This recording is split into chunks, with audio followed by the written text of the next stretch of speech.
Hi there, this is Catherine. Thanks you for listening to my SEO Tips micro podcast. So, before we get into today's SEO tip, I just wanted to share with you the ways you can support the podcast if you're enjoying all the tips and finding them useful.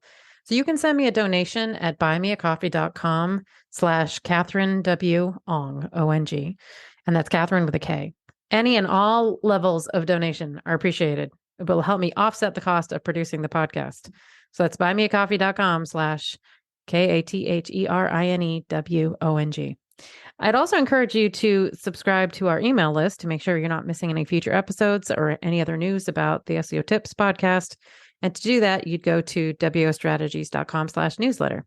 Okay, on with today's tip. I want you to make sure that you're careful of hashes in your URLs. Hello, and thanks for listening to SEO Tips today. So here's the overview of why hashes in URLs can be problematic. Ultimately, Google ignores any text beyond the hash mark in a URL.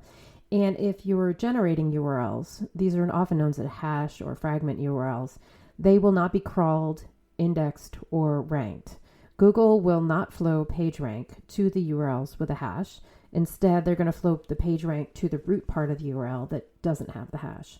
So if you're using hash URLs for some kind of navigation and you still have the content on the page, though not visible until the user clicks on the link and generates the hash URL, oftentimes that's done with JavaScript, this will probably also not rank.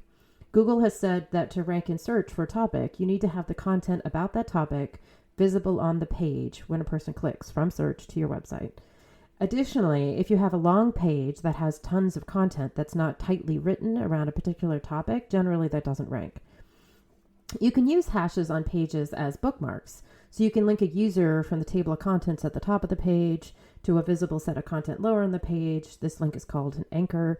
Often those anchors are also subheaders. And if you link to those anchors, Google will still not transfer PageRank to that anchor. It doesn't matter. It's not an individual page anyway.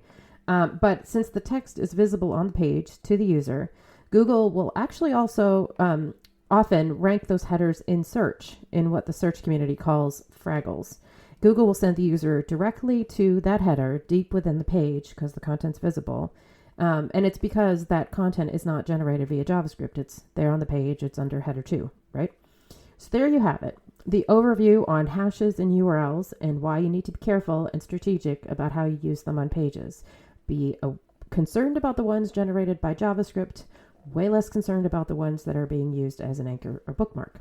Come back tomorrow for another SEO tip.